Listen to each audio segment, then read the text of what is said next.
პროექტის ღირებულება შემცირდა 52.5 მილიონი დოლარით და შედეგად უახლოეს დღეებში აქტიურად განახლდება სამშენებლო პროცესი ანაკლიაში, ბევრად უფრო შემცირებული ხარჯებით. დღეს მთავრობის ხდომაზე ირაკლი კობახიძემ ანაკლიის სპორტის მშენებლობა ახალი პირობებით დაანონსა. ქართული ოცნების ლიდერი ამტკიცებს, რომ ხარჯები 52 მილიონი დოლარით შეამცირეს და სტრატეგიული პორტის აშენება უფრო იაფი დაჯდება. როდის მიიღებს პირველ გემებს სპორტი, ამაზე კობახიძემ არ ისაუბრა. Რომელიც პირვანდელი ღირებულება იყო 203.9 მილიარდი დოლარი. ასევე გადავხედეთ ხელშეკრულებას ზედამხედველ კომპანიასთანაც, შედეგად პროექტის ღირებულება 25%-ზე მეტით შემცირდა და ზოგადად უნდა აღინიშნოს, რომ საქართველოს მთავრობა იღებს პასუხისმგებლობას, რომ ყველა ინფრასტრუქტურული პროექტი მაქსიმალურად ხარჯეფექტიანად მინიმალური საბიუჯეტო დანახარჯებით განხორციელდება. კობახიძის დღევანდელ განცხადებას წინ უძღოდა ბრიფინგი ძლიერი საქართველოს ოფისში. პარტიამ გუშინ მოითხოვა პორტი ტრამპის სამხრეთ კავკასიური მარშრუტის კარიბჭედ იქცეს და ეს გახდეს ქართულ-ამერიკული პროექტი. ქართული ოცნების ლიდერის მიერ დღეს წარმოდგენილი გეგმის ძლიერ საქართველოს არჩერა. ძლიერი საქართველოს ლელოს გუშინ გაკეთებულ განცხადებას გამოეხმაურა ეგრეთ წოდებული პრემიერ-მინისტრი ირაკლი კობახიძე მთავრობის ხდომაზე, სადაც მან წარმოადგინა არაკვალიფიციური კეკლუცობა და ჟონგლიორობა ფინანსური გათვლებით, რაც კიდევ ერთხელ არის ტყუილი და შეცდომაში შეყვანა ჩვენი მოქალაქეების. რეალურად ივანიშვილის მთავრობა არაფერს აკეთებს ანაკლიის სპორტის გასავითარებლად. ანაკლიის სპორტის მშენებლობა საქართველოსთვის უმნიშვნელოვანესი პროექტია. ღრმაწყლოვანი პორტი ქვეყანას სულ სხვა პოტენციალს აძლევს.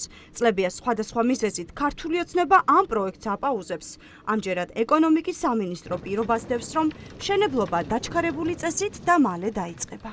გასული თვეების განმავლობაში დავასრულეთ სამშენებლო სამობილიზაციო სამუშაოები.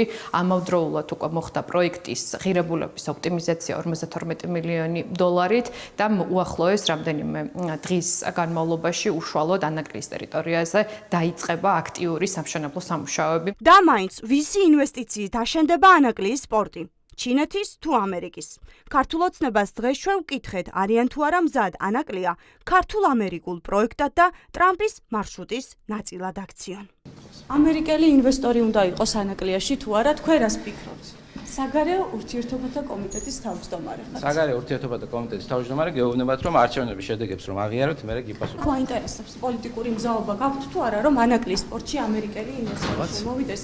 ბატონო ლევან, ქართულ ოცნებას არ აქვს ამის მზაობა? როგორც მინიმუმ მეორე მხარისგან დავუშვათ ამ შემთხვევაში, რომ ამერიკის შეერთებული შტატების ინვესტიციაზე ვისაუბროთ, მეორე მხარისგან ხომ უნდა იყოს მინიმუმ დაინტერესება, მსჯელობა, რაღაც წინადადება ასე შემდეგ და ეს არის სივრცე, ხომ ასეთი საკითხები ხომ არ ხდება ერთ წუთში და ორ წუთში, ხომ? და რაც შეეხება ამერიკას აშვეშეთ, ფრანგულს რო უნდადეს შემოვა?